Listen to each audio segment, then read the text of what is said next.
کہ عبد القادر بھی تقریر کرتا ہے۔ عبد القادر بغداد میں جنہیں کوئی پہچانتا نہیں تھا کہ بغداد میں سب سے بڑا اللہ کا ولی رہتا ہے، ان کی مجلس میں کبھی لوگ آئے نہیں کیونکہ آپ تقریر کرتے ہی نہیں تھے۔ لیکن اس دن بڑا عجیب ماجرا ہوا کہ آپ نے جب نماز پڑھا کر آپ فارغ ہوئے تو بے شمار لوگ آپ کے پیچھے حاضر ہو چکے تھے۔ سبحان اللہ، ایک مجلس لگ چکی تھی، تو گویا اللہ نے ان لوگوں کے دلوں میں یہ بات ڈال دی تھی کہ آج عبد القادر جیلانی بغداد میں اپنی تقریر شروع کرنے والا ہے۔ سبحان اللہ، سبحان اللہ۔ عبد القادر جیلانی بغداد میں وہ تقریر شروع کرنے والا ہے جو چوروں کو کتب بنا دے گی، کیا بات، سبحان اللہ، جو ڈاکوؤں کو شرابیوں کو صحیح راستے پر لے آئے گی اور جو غیر مسلموں کو اسلام میں داخل فرما دے گی۔ سبحان اللہ، سبحان اللہ۔ فرماتے ہیں جب میں تقریر کرنے کے لیے کھڑا ہوا تو میرے جسم پر جو ہے وہ کپ کپی طاری ہو گئی۔ آپ جلسوں میں حاضر ہوتے ہیں، کچھ بچے ہوتے ہیں ایسے کہ جب وہ تقریر کرنا شروع کرتے ہیں تو ان کی ٹانگیں یا جسم ان کا کانپنا شروع ہوتا ہے۔ حضرت غوث پاک فرماتے ہیں کہ میں تقریر کرنے کے لیے ابھی کھڑا ہی ہوا تھا کہ میرا جسم جو ہے وہ حرکت کرنے لگ گیا، کانپنے لگ گیا، تو ابھی یہ کیفیت طاری ہی تھی کہ حضرت علی رضی اللہ تعالیٰ عنہ آ گئے۔ فرمایا بیٹا کانپتے کیوں؟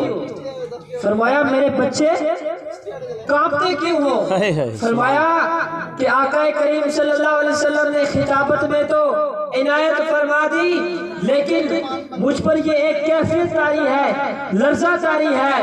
تو حضرت علی نے فرمایا بیٹا اپنا منہ مبارک کھولو۔ سبحان اللہ، سبحان اللہ، سبحان اللہ۔ حضرت غوث پاک نے اپنا منہ مبارک کھولا تو حضرت علی نے آپ کے منہ مبارک میں 6 مرتبہ لعاب دہن داخل فرمایا۔ سبحان اللہ، سبحان اللہ۔ پوچھا ابا جان، نانا جان آئے تھے، انہوں نے 7 مرتبہ لعاب دہن داخل فرمایا اور آپ نے 6 مرتبہ لعاب دہن داخل فرمایا۔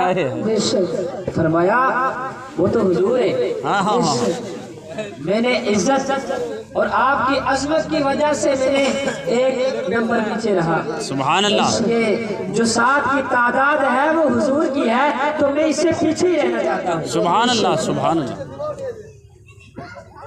اچھا، جب لعاب دہن داخل فرمایا تو عبد القادر جیلانی کے وہ جسم میں جو کپ کپی تھی وہ دور ہو گئی۔ ارے پھر بغداد کے منبر پر بیٹھ کر جب عبد القادر نے بولنا شروع کیا تو 70,000 لوگوں کی مجلسیں ہوا کرتی تھی۔ 70,000 لوگ عبد القادر جیلانی رحمت اللہ علیہ کا خطاب سننے آیا کرتے تھے، لالٹین لے کر آتے، بڑے بڑے جو ہے دور سے پہاڑوں کے راستوں کو عبور کر کے گھوڑوں پر سوار ہو کر اونٹوں پر بیٹھ کر غوث اعظم کی تقریر سننے آیا کرتے تھے۔ سبحان اللہ۔ راوی کہتے ہیں آپ کی تقریر سننے والوں کی تعداد 70,000 سے زیادہ تھی، اور اس وقت نہ تو مائک تھا نہ کوئی اور ایسا سسٹم تھا۔ تو راوی کہتا ہے کہ جو بات غوث اعظم جب بات کرتے تھے تو جتنی پہلی صف والوں کو سنتی تھی وہ بات اتنی ہی آواز میں جو سب سے آخر والی صف ہوتی تھی ان کو بھی وہ جو ہے اتنی آواز سنائی دیا کرتی۔ سبحان اللہ، 70,000 کی مجلس ہو اور مائک بھی نہ ہو، اور جب آواز پہلی صف کو آ رہی ہے وہی آواز آخری صف کو بھی آ رہی ہے۔ سبحان اللہ، جو آواز پہلی صف والوں کو مل رہی ہے وہی آواز، اس کا جو فیضان ہے، اس کی برکت جو ہے وہ آخری صف والوں کو بھی مل رہی ہے۔ ابھی میں مائک ہٹا دوں تو شاید وہاں تک آواز بھی نہ جائے صحیح سے، لیکن یہ اللہ کے نبی کا لاڈلا تھا کہ اللہ کے نبی نے آپ کے منہ مبارک میں جو لعاب دہن داخل فرمایا تھا یہ اس کی برکت تھی کہ اگر عبد القادر جیلانی بغداد میں بیٹھ کر خطاب کرے تو تو مدینہ المنورہ میں بھی آواز جائے، ہندوستان میں بھی عبد القادر جیلانی رحمۃ اللہ علیہ کی آواز سنائی دے، یورپ و ایشیا افریقہ میں بھی جو ہے عبد القادر جیلانی رحمۃ اللہ علیہ کی آواز سنائی دے۔ تو جب آپ کی مجلس ہوا کرتی تھی تو 400 چوٹی کے علماء کرام بیٹھ کر قلم دوات لے کر جو ہے وہ بیٹھا کرتے تھے کہ جب حضور غوث اعظم کے زبان مبارک سے کوئی حدیث، کوئی واقعہ، کوئی دین کی بات نکلے تو وہ اس کو لکھ لیا کرتے تھے۔ سبحان اللہ، سبحان اللہ۔ اچھا، جب شیخ سید عبد القادر جیلانی رحمۃ اللہ علیہ بازار سے گزرا کرتے تھے، اپنے مدرسے کی طرف جایا کرتے تھے تو لوگوں کی بھیڑ لگ جاتی تھی۔ 4-5 ہزار لوگ گلی میں جو ہے وہ اپنی دکانوں سے اتر آیا کرتے تھے حضور غوث اعظم رضی اللہ تعالیٰ عنہ کے ساتھ مصافحہ کرنے کے لیے۔ ایک مرتبہ ایسا واقعہ ہوا، یہ واقعہ آپ کا مرید بیان کرتا ہے کہ میں شیخ صاحب کے ساتھ جا رہا تھا کہ اس میں نے بڑا عجیب واقعہ دیکھا کہ اس سے پہلے تو شیخ صاحب کے لیے 4-5 ہزار بندہ جو ہے وہ گلی میں آ جایا کرتا تھا، دکاندار اپنی دکانداری کو چھوڑ کر عبد القادر جیلانی رحمۃ اللہ علیہ کا ہاتھ چومنے آتے تھے۔ لیکن اس دن بڑا عجیب ماجرا ہوا کہ شیخ صاحب گلی سے گزر رہے ہیں لیکن ایک بندہ بھی عبد القادر جیلانی کو سلام کرنے کے لیے نہیں آیا۔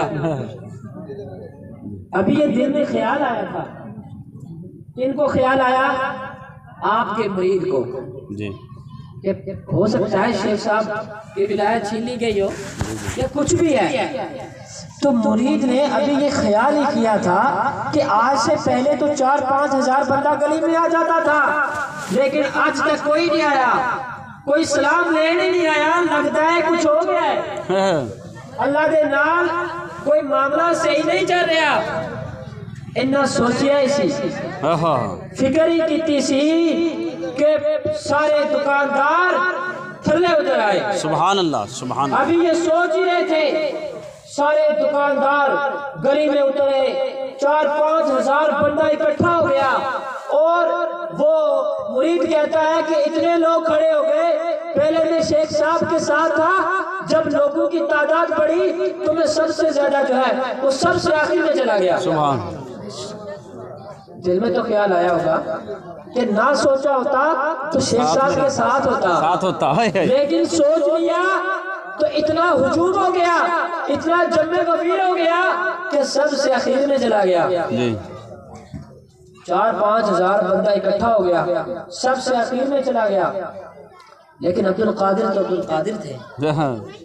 پیچھے مڑ کے دیکھا، فرمایا میرے مرید، اللہ تبارک و تعالیٰ نے لوگوں کے دلوں کو عبد القادر جیلانی کے ہاتھ میں دے دیا ہے۔ سبحان اللہ، سبحان اللہ۔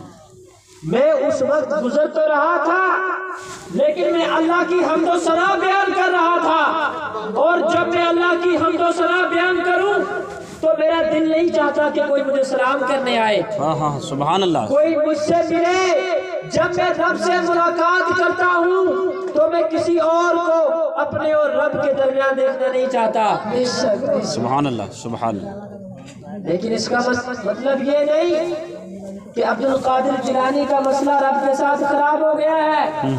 اللہ تبارک و تعالیٰ نے لوگوں کے دلوں کو عبد القادر جیلانی کے ہاتھ میں دے دیا ہے۔ عبد القادر جیلانی چاہے تو ہزاروں لوگ آپ کی مجلس میں حاضر ہو جائیں، اور آپ چاہے تو ہزاروں لوگ اپنی اپنی دکانوں میں بیٹھے رہیں اور شیخ عبد القادر جیلانی گزر کے چلے جائیں۔